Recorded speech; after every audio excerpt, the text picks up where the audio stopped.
Bienvenidos a Relatos Macabros. Hoy les traigo una historia de terror que no podrán olvidar fácilmente. Pero antes de comenzar quiero pedirles un favor. Si aún no estás suscrito al canal, te invito a que te suscribas ahora mismo. Es completamente gratis y me ayudas muchísimo a seguir trayéndoles más historias como estas. Gracias. Hay cosas en este mundo que uno no termina de entender hasta que las vive en carne propia. Cosas que nuestros abuelos nos contaban, y nosotros, con nuestra mentalidad moderna, con nuestros teléfonos y nuestra educación, simplemente descartábamos como supersticiones de gente ignorante. Pero déjenme decirles algo. Cuando la noche se vuelve espesa y el silencio pesa más que el miedo, uno descubre que hay realidades que la razón no puede explicar.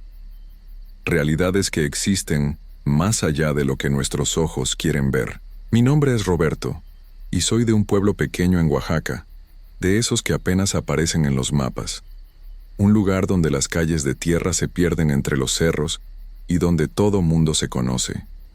Aquí la gente todavía habla del nahual, del chaneque y de otras cosas que los de la ciudad consideran puras leyendas, pero la que más se menciona, la que más terror causa, es la Tlahuelpuchi, una bruja que se transforma en animal, que vuela por las noches como bola de fuego y que busca niños pequeños para chuparles la sangre. Yo nunca creí en esas historias.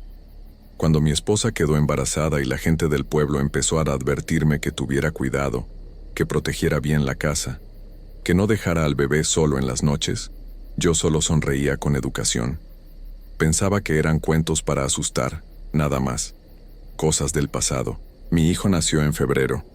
Un niño hermoso, sano, de mejillas gorditas y ojos grandes.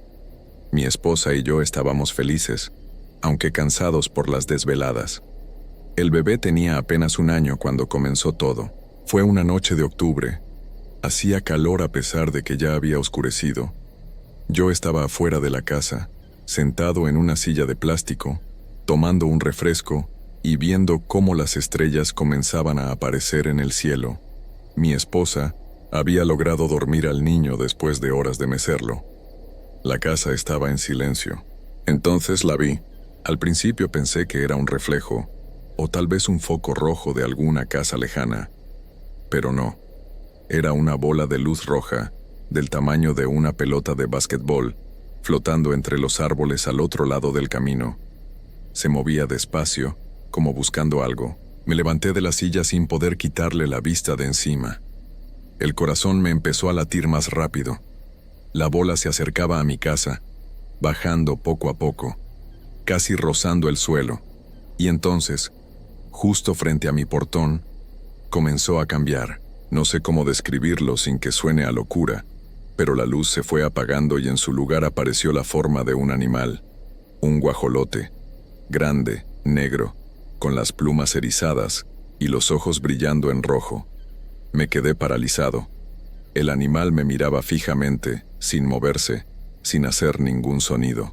Después de lo que pareció una eternidad, el guajolote empezó a caminar hacia la puerta de mi casa. Yo reaccioné de golpe. Corrí hacia la entrada y cerré el portón de metal con fuerza. Mis manos temblaban mientras pasaba el candado. Desde adentro, a través de las rendijas, podía ver al animal rascando la tierra, dando vueltas frente a mi casa. Entré corriendo. Mi esposa estaba despierta, asustada por el ruido que hice al cerrar. «¿Qué pasa?», me preguntó. «Hay un animal afuera», le dije tratando de controlar la voz. «Un guajolote raro. No se quiere ir». Ella me miró con los ojos muy abiertos.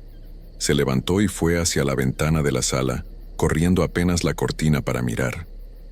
El guajolote seguía ahí, caminando en círculos. «Roberto», me dijo con voz temblorosa, «eso no es un guajolote normal. Mira cómo brillan sus ojos». Tenía razón. Ningún animal tiene los ojos así, como brasas encendidas. Nos quedamos toda la noche despiertos, vigilando las ventanas, escuchando. El guajolote estuvo ahí hasta casi las 4 de la mañana. Luego, de repente, se fue. Simplemente se alejó caminando por el camino y desapareció entre las sombras. Al día siguiente no pude ir a trabajar. Estaba agotado, nervioso. Mi esposa también.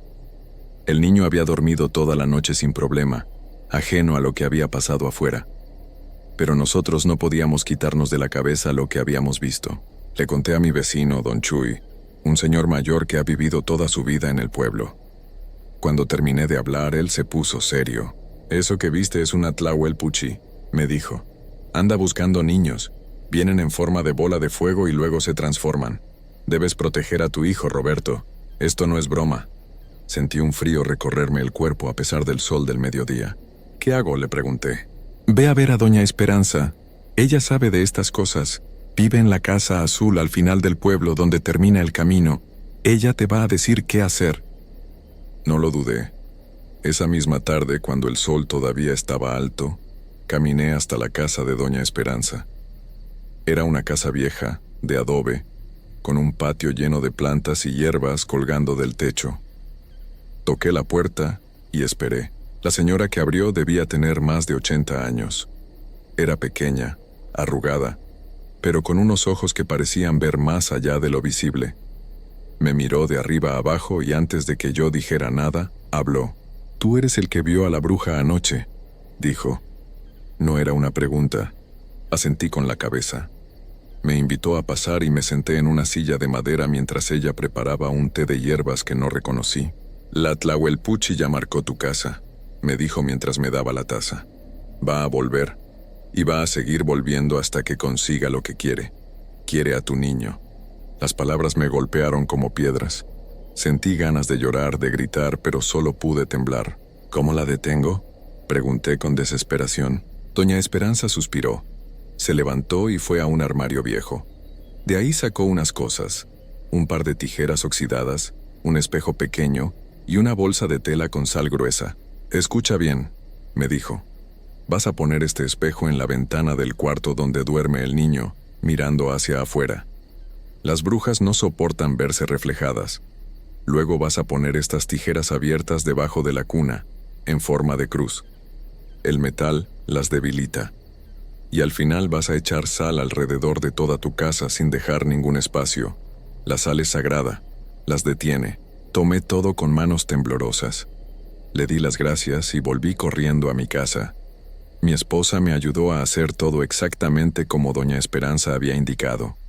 Pusimos el espejo, las tijeras, echamos la sal formando un círculo completo alrededor de la casa. Cuando terminamos ya estaba oscureciendo.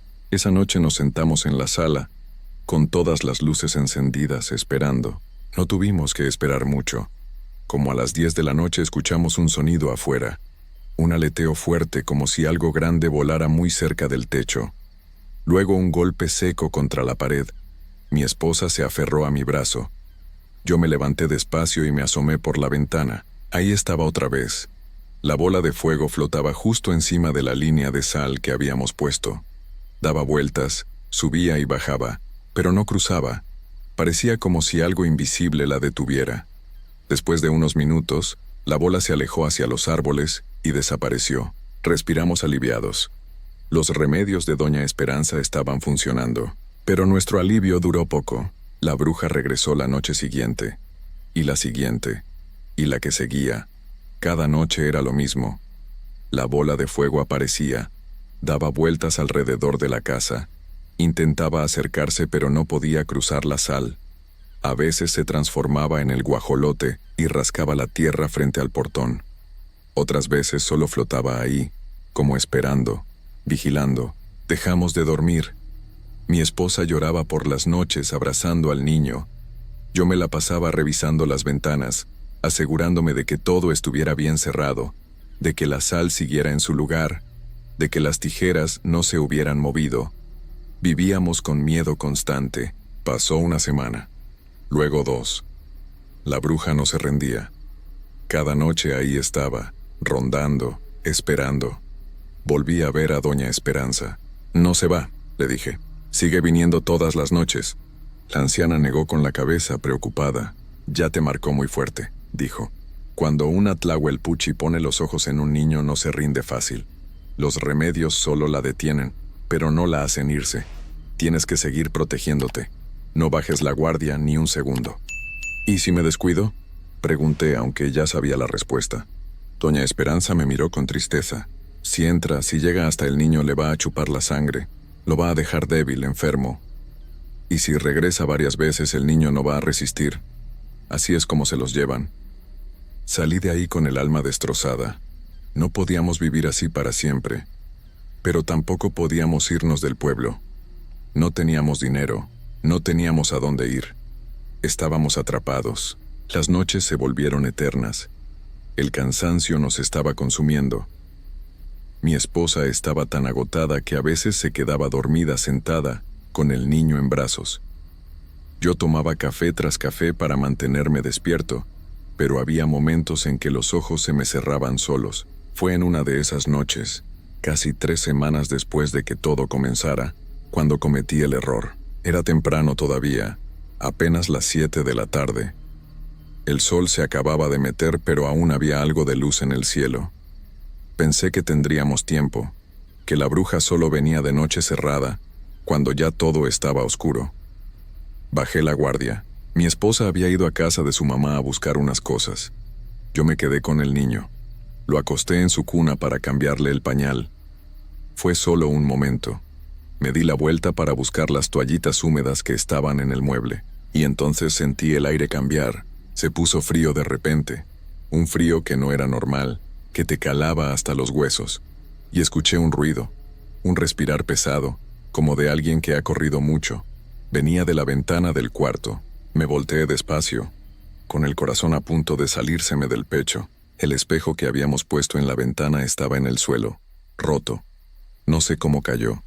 Y ahí, trepada en el marco de la ventana, medio adentro y medio afuera, estaba ella. No era ni el guajolote ni la bola de fuego. Era una mujer. O algo con forma de mujer. Flaca, con la piel grisácea y arrugada. El pelo largo, negro y enredado le caía sobre la cara. Pero lo peor eran sus ojos. Rojos, brillantes, fijos en la cuna donde estaba mi hijo.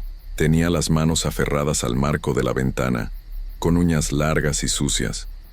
La boca entreabierta mostraba dientes manchados, y respiraba así, con ese sonido horrible, mirando a mi bebé con un hambre que me heló la sangre. Por un segundo no pude moverme. El terror me paralizó por completo. La bruja empezó a meter el cuerpo por la ventana, despacio, sin dejar de mirar al niño. Se movía de forma rara, como si sus articulaciones no fueran normales. Mi hijo empezó a llorar. Un llanto agudo, desesperado, como si sintiera el peligro. Ese llanto me sacó del shock. Grité. Grité con todas mis fuerzas y me lancé hacia la cuna. Tomé al niño en brazos y retrocedí hasta la pared opuesta. La bruja ya estaba completamente adentro del cuarto. Se enderezó, más alta de lo que parecía, y empezó a caminar hacia nosotros. Busqué algo, lo que fuera. Vi las tijeras bajo la cuna. Me agaché rápido sin soltar a mi hijo y las tomé. Las abrí y las puse entre la bruja y nosotros, como una cruz de metal. La criatura se detuvo. Siseó un sonido que no era humano. Se llevó las manos a la cara como si la luz de las tijeras le doliera. Retrocedió un paso. Aproveché ese momento. Corrí hacia la puerta del cuarto con el niño apretado contra mi pecho y las tijeras en la otra mano. Salí y cerré de un portazo.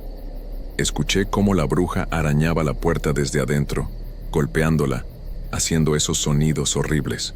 Corrí a la sala. Cerré todas las puertas que pude. Me senté en una esquina, abrazando a mi hijo que no dejaba de llorar. Y esperé. Esperé con el corazón destrozado, con el miedo comiéndome vivo. Después de lo que pareció una eternidad, los sonidos pararon. Hubo silencio, un silencio terrible, pesado.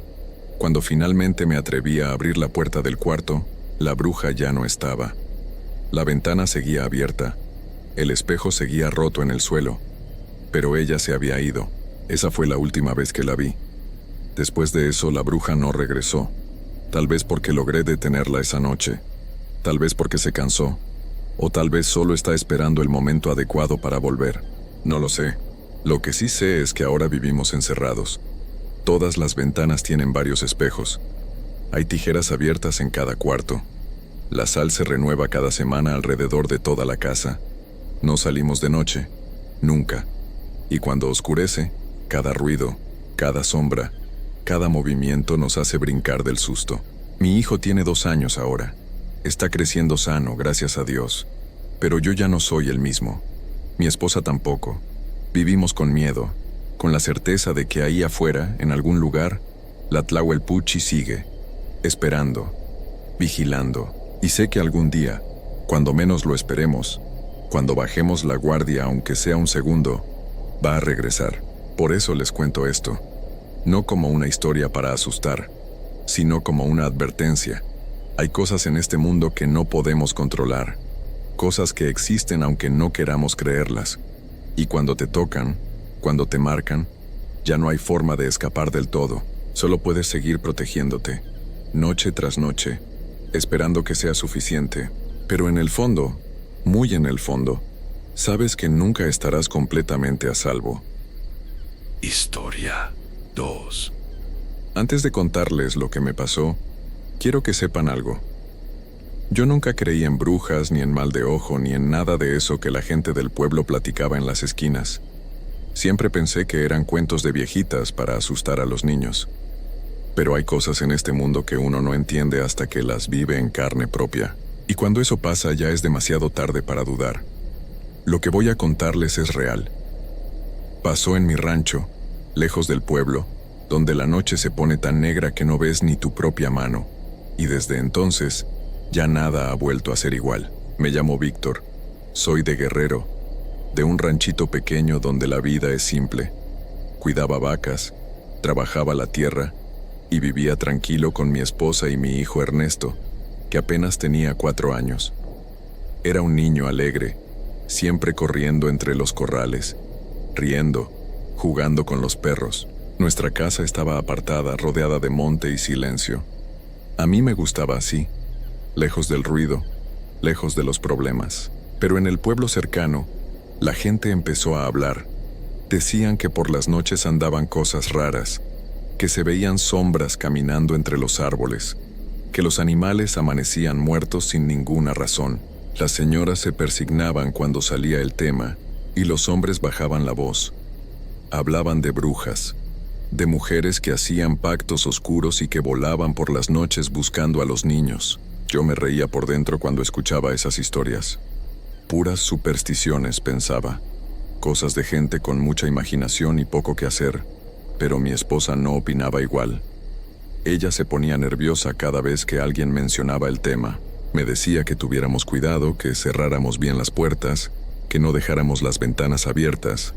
Yo la tranquilizaba. Le decía que no pasaba nada, que estábamos seguros. Qué equivocado estaba. Todo empezó una noche de octubre.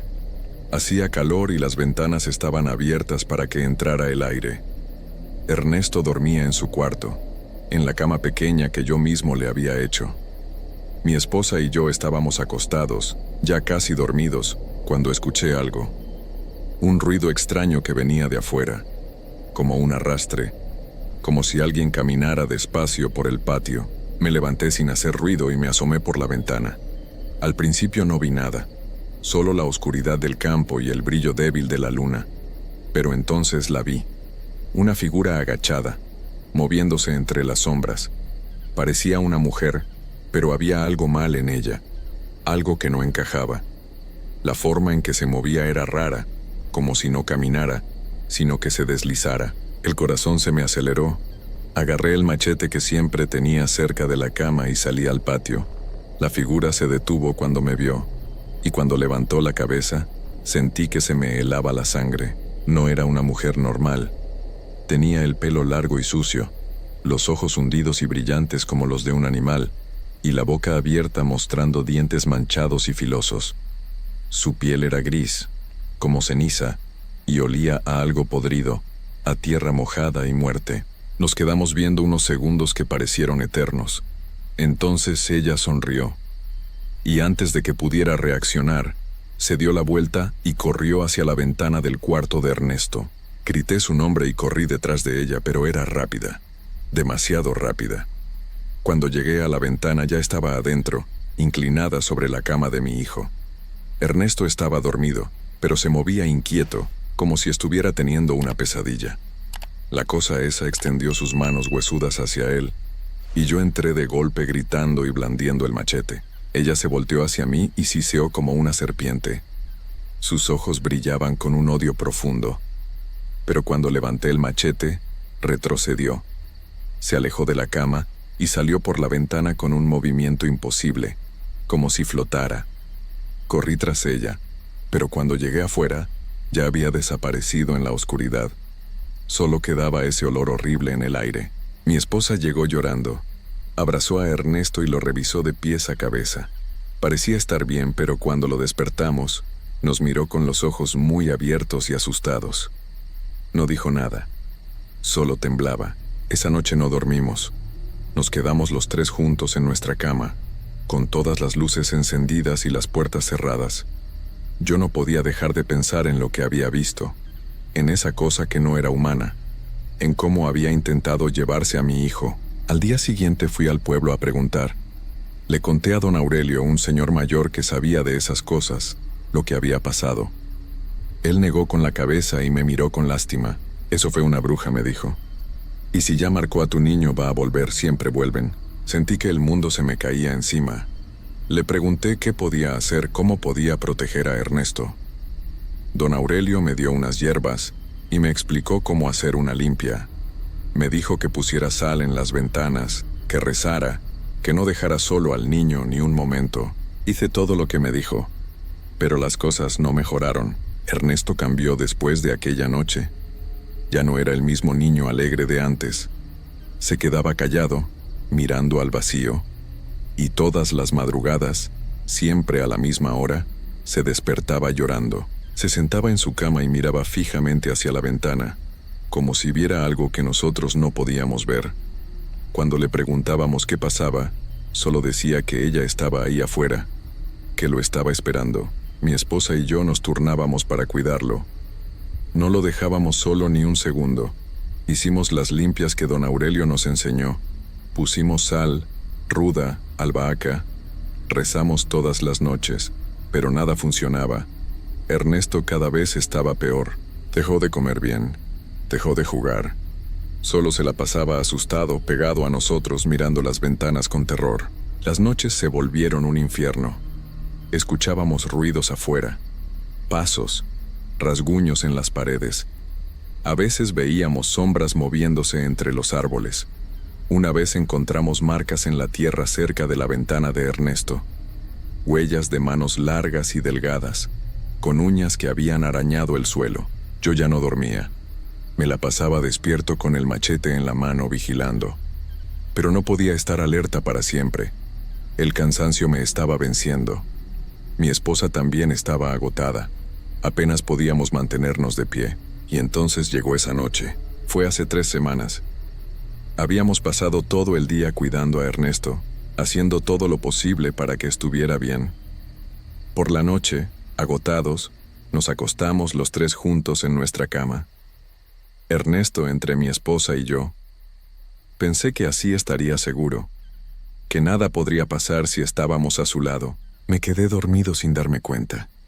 El cansancio pudo más que mi voluntad. No sé cuánto tiempo pasó, pero desperté de golpe con una sensación horrible en el pecho. Algo estaba mal, muy mal. Abrí los ojos y lo primero que vi fue la ventana abierta. Estoy seguro de que la había cerrado. Completamente seguro. Traté de levantarme, pero no pude. Mi cuerpo no me respondía. Era como si algo me estuviera aplastando, como si tuviera encima una piedra enorme que me impedía moverme. Ni siquiera podía voltear la cabeza. Solo podía mover los ojos. A mi lado mi esposa también estaba despierta. La vi luchando por moverse con los ojos llenos de terror. Estaba tratando de gritar, pero no le salía la voz.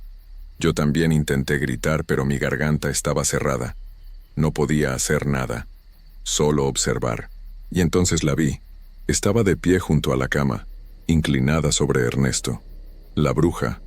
La misma cosa horrible que había visto aquella primera noche, pero ahora estaba más cerca y podía verla mejor. Su rostro era una pesadilla, piel gris y arrugada, ojos negros y vacíos, boca abierta en una sonrisa terrible. Olía a muerte y a tierra húmeda. Extendió sus manos hacia mi hijo. Ernesto estaba dormido, pero empezó a moverse inquieto. La bruja puso sus dedos largos y huesudos sobre su pecho, y vi algo que nunca voy a poder olvidar. De la boca de Ernesto empezó a salir algo, una especie de niebla blanca y brillante que flotaba en el aire. La bruja la agarró con sus manos y la fue jalando despacio, como si estuviera sacando un hilo. Ernesto se empezó a poner pálido, muy pálido. Sus labios se pusieron morados y su respiración se hizo cada vez más débil. Yo luchaba con todas mis fuerzas para moverme, para hacer algo, lo que fuera. Las lágrimas me corrían por la cara. Mi esposa sollozaba en silencio a mi lado, igual de paralizada que yo. Pero no podíamos hacer nada. Solo ver cómo esa cosa le robaba el alma a nuestro hijo. La niebla salió completamente del cuerpo de Ernesto, y la bruja la metió dentro de una bolsa negra que llevaba colgada. Entonces miró a Ernesto, que ya no se movía, y sonrió satisfecha. Nos miró a nosotros, a mi esposa y a mí, con esos ojos vacíos y llenos de maldad. Y desapareció por la ventana, llevándose con ella lo único que le daba vida a mi niño. En cuanto se fue, pude moverme otra vez. Me lancé sobre Ernesto y lo sacudí, le hablé, le grité su nombre, pero ya no respondía. Su piel estaba fría. Sus ojos estaban abiertos pero vacíos, mirando a la nada. Ya no respiraba. Mi esposa gritó. Un grito desgarrador que todavía escucho en mis pesadillas. Lo abrazó y lloró sobre él, rogándole que despertara, que volviera con nosotros. Pero Ernesto ya no estaba. Se había ido. La bruja se lo había llevado. Pasaron los días y no había nada que hacer. Los doctores del pueblo dijeron que había sido algo natural, que su corazón simplemente se detuvo. Pero yo sé la verdad. Yo vi lo que pasó. Vi cómo esa cosa le sacó el alma del cuerpo y se la llevó a quién sabe dónde. Mi esposa no ha vuelto a ser la misma. Llora todo el tiempo y apenas habla. Yo tampoco puedo dormir. Cada noche me quedo despierto, esperando que la bruja vuelva, porque sé que no ha terminado con nosotros. La siento afuera, rondando, esperando el momento de volver. Ya no hay esperanza para nosotros. Perdimos a nuestro hijo de la peor forma posible. Y lo peor es saber que no pudimos hacer nada para salvarlo. Que estuvimos ahí, a su lado, y no pudimos protegerlo. Ahora solo nos queda vivir con ese vacío, con ese dolor que no se va, y con el miedo constante de que una noche esa cosa vuelva a aparecer en nuestra ventana. Si alguna vez escuchan que en su pueblo hay brujas, no lo ignoren como lo hice yo. Protejan a sus hijos, cierren las ventanas, recen, hagan lo que sea necesario, porque cuando estas cosas marcan a alguien, no se detienen hasta conseguir lo que quieren, y cuando lo consiguen ya no queda nada, nada más que oscuridad y silencio.